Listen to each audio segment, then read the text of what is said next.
Namaskar and hello. Lok Sabha elections 2019 are here and the election fever is for everybody to feel.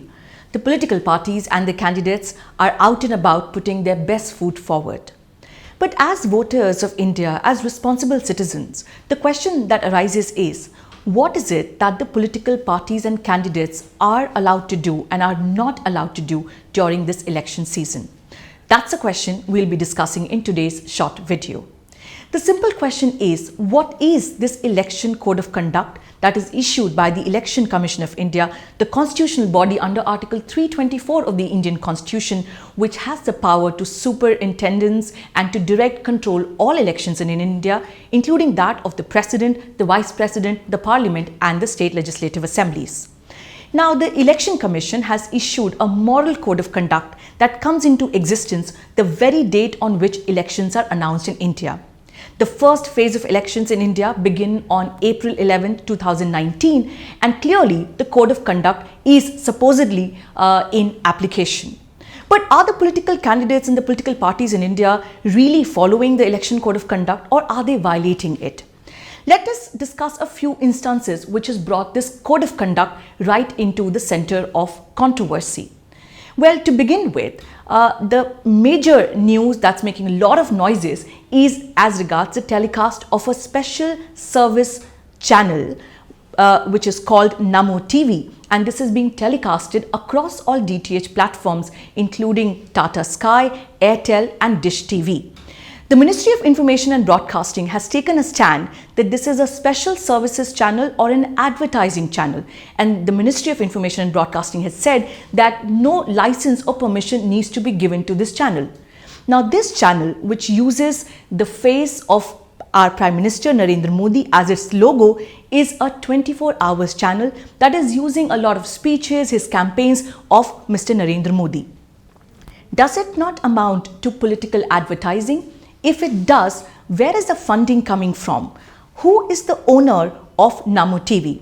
Now, Prime Minister Narendra Modi himself said during an interview to ABP TV that he doesn't know who is the owner of this channel, and some members of public have started this channel. So the question is that as per the laws, when every political party, even for playing a 30 seconds advertisement on a channel, is required to first acquire a license from the Election Commission, how is it that Namur TV is being telecasted across all platforms 24 hours without any permission either by the Election Commission or by the Ministry of Information and Broadcasting? Similarly, on 1st April, while addressing a rally, Prime Minister Narendra Modi made a remark against Congress President Rahul Gandhi, saying that his decision to contest elections from Wayanad in Kerala is actually a very bad decision because this is a Hindu minority constituency.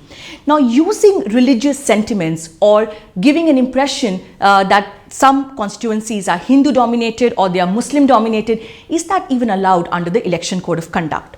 Before we come to the present, let's actually look at a case that happened in 1987. Bal Thackeray was campaigning for a candidate, Mr. Ramesh Prabhu, who was his physician since 1970. This was for a by-election in Maharashtra Assembly, and this was in December 1987. Now, during the campaign, Bal Thackeray made several speeches, three of which created a lot of stir. In these speeches, he made an open appeal to all the Hindus, saying that they should cast their vote for the Hindu candidate, that is Mr. Prabhu. He also said that Shiv Sena does not want any Muslim votes at all. In fact, he went on to say that if there are any Muslims present here in the Sabha, they should think for themselves. He made further derogatory remarks, saying that if you were to dig any masjid, you will find the remnants of a temple below there. So he was clearly appealing to all the people present during these campaigns to vote for Mr. Prabhu because he was a Hindu, and even Ramesh Prabhu went on to say that if he lost that election, it would not just be his defeat, but it would be the defeat of Hinduism and Hindutva forces. Now, the Bombay High Court annulled the election of Mr. Ramesh Prabhu and found it to be a violation of the Representation of Peoples Act. Under Section 123, the Representation of Peoples Act basically says that the political candidates and the political parties cannot use religions against each other.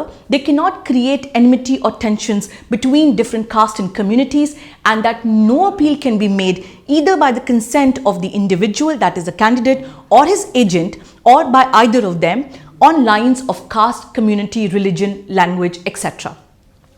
Now, this came before the Supreme Court in appeal, where Bal Thackeray and Ramesh Prabhu appealed, and by a 1995 judgment, the Supreme Court held that the Bombay High Court judgment is correct, and there was a ban on both Bal Thackeray and Ramesh Prabhu for violating the Election Code of Conduct and the election laws, and they were banned to fight elections for another 6 years.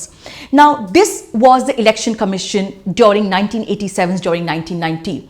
But what is the Election Commission doing today? That is a question we need to be asking when Namur TV is clearly out there, and Mr. Narendra Modi has been observed to make a lot of remarks which could be said to be playing against religion. Now, coming to the Code of Conduct itself, the Election Code of Conduct clearly says and lays down a set of guidelines which have to be followed by all political candidates and by all political parties. To give you an example, no political party A is allowed to use any religion, any caste, community, linguistic sentiments. 2, when criticizing their opponents, no political candidate or political party can make personal remarks. They can only make remarks which are as regards the work done by candidates or by political parties. Your own homes and compounds cannot be used by political parties to do their political activities without your specific permission, and your right to privacy has to be respected. There cannot be any campaigning around 100 meters of any polling booth. On the day of election, when all the political supporters are out there, if they hand over any white slip to the voters, it cannot contain the name of any individual or any political party. In fact, there are also additional guidelines which are laid down for the party which is in power.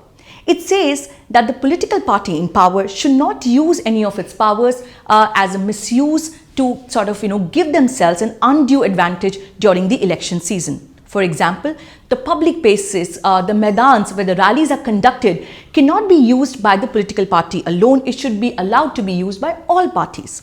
Similarly, it says that government bungalows, government properties cannot be used by the ruling party alone. It should again be a right of all political parties to access these spaces. Any property which belongs to the government, for example, the helicopters and the helipads, cannot be used by the ruling political party for serving their own agenda. The whole idea behind this Election Code of Conduct is that there should be a level playing field, and the elections, to be fair, should be conducted in an environment where there isn't unnecessary enmity and hostility between the candidates or the parties. Now, 2019 Lok Sabha elections are special because there have been constant criticism by the opposition parties against the BJP that the BJP is trying to make Hinduism its main plank. Now, during this process, if Mr. Narendra Modi or any of the BJP or other political party candidates use religion as a ground, you as voters should know that this is not permissible as per the Election Code of Conduct. Well, like me, you could ask, well, it's all right to have the Election Code of Conduct, but what is the sanction? If a political party or a political candidate does not follow it, well, the Election Commission has the power to take a very stern action. So really, to preserve democracy in India, all eyes are now on the Election Commission, especially in Lok Sabha elections 2019, where things are getting heated up on an everyday basis. Through this video, my appeal to you as voters is to be careful of your rights, to know what is the code of conduct, and ensure that every time a political candidate or a political party violates it, you have the right as a citizen to directly make a complaint to the Election Commission of India. Let's hope that Lok Sabha elections 2019 will not just be a tough battle, but it will be a battle fought with fairness. In all due respect, thank you so much for watching and for knowing that as responsible citizens, your rights are more than just being on social media. You are the keepers of the conscience of this country, and therefore the responsibility and the burden to ensure free and fair elections take place lies primarily on you and me and us as citizens. Thank you so much for watching. I am Avani Bansal. Jai Hind, Jai Bharat.